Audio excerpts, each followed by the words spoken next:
That night, the Prince of Verona passed judgment on Romeo. "The hatred of the Montagues and Capulets have cost 2 lives today," he said. "I want no more bloodshed. I will spare Romeo his life, but I banish him to the city of Mantua.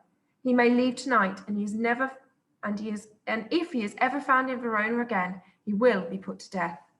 When Friar Lawrence heard the news of Romeo's banishment, he was deeply upset. He had already married Romeo and Juliet in secret, hoping that one day their love would overcome the hatred between the Montagues and the Capulets. But it seemed that the hate had been too strong. After his evening meal, the friar went to his chapel to say a prayer for the young lovers.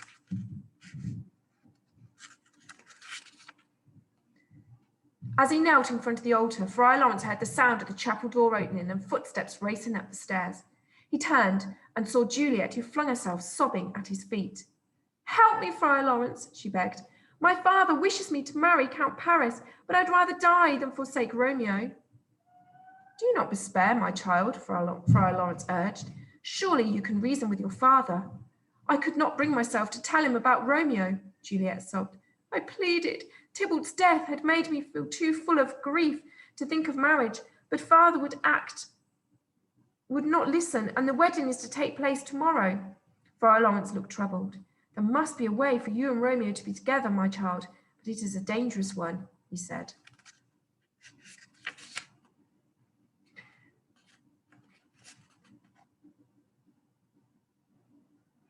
Friar Lawrence took a tiny bottle of blue liquid from the pouch at his belt.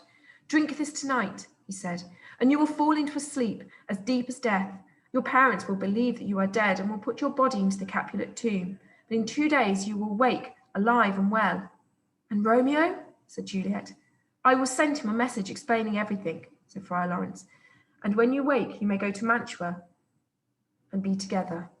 And so, on the morning of Juliet's wedding to Paris, the screams of her nurse woke the whole Capulet house.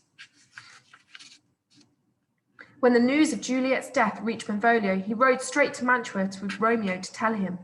One of the travellers he passed on the way was a monk who recognised him. "Lord Benvolio," he called out as Benvolio appeared, "I have a letter for your cousin Romeo from Friar Lawrence." "Out of my way," Benvolio shouted back. "I have no time to escape." The monk watched as Benvolio galloped into the road to Mantua. At that speed, the monk judged Benvolio would be in the city before evening. When Benvolio told Romeo that Juliet was dead, Romeo's heart broke, and for hours he lay sobbing on his bed while outside day turned into night. During the time, Benvolio stayed at Romeo's side, but he had no idea how to comfort his grief-stricken friend. It was almost midnight before Romeo grew calm enough to speak. He sat up and wiped away his tears with the back of his hand. "I must go to her," he said.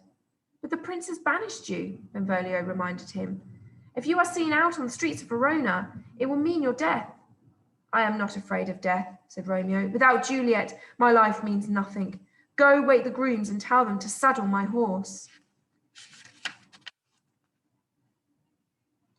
When Benvolio had left him alone, Romeo searched through the wooden chest at the foot of his bed until he found a green glass bottle that contained a clear liquid.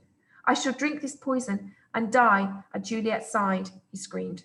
Romeo left Mantua at daybreak, refusing to let Benvolio go with him. Once out of the city, he travelled along the winding country tracks so that he could approach Verona without being seen. It was night when he arrived, and with the hood of his cloak drawn up to hide his face, he slipped in unrecognised through the city walls at the main gate. He went straight to the Capulet's tomb, and it was almost as if someone had expected him, for the door was unlocked and the inferior was lit by a burning torch. Romeo looked around, saw Tybalt's body pale as candle wax, and then Juliet, laid out on a marble slab, her death shroud as white as a bridal gown.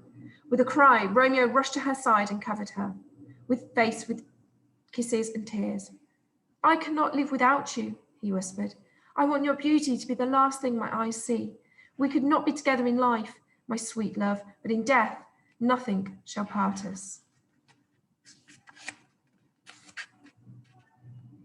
Romeo drew the cork from the poison bottle and raised it to his lips. He felt the vile liquid sting his throat.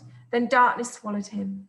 For a time there was no sound except the spluttering of the torch. Then Juliet began to breathe. She moaned, opened her eyes, and saw Romeo dead at her side with the empty poison bottle on his hand.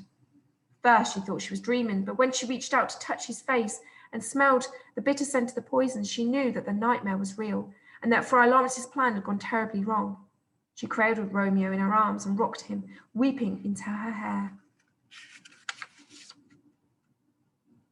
If you had only waited a little longer, Juliet whispered. She kissed Romeo again and again, desperately hoping there was enough poison on his lips that she too might die. Then she saw the torchlight gleam on the dagger at Romeo's belt. She drew the weapon and pressed its point to her heart. Now, dagger, take me to my love, she said, and pushed with all her strength. Friar Lawrence found the lovers a few hours later. They were huddled together like sleeping children. When Romeo and Juliet died, the hatred between the Montagues and the Capulets died with them. United by grief, the two families agreed that Romeo and Juliet should be buried together. They paid for a statue of the lovers to be set over the gate, and on the base of the statue these words were carved: "There never was a story of more woe than that of Juliet and Romeo."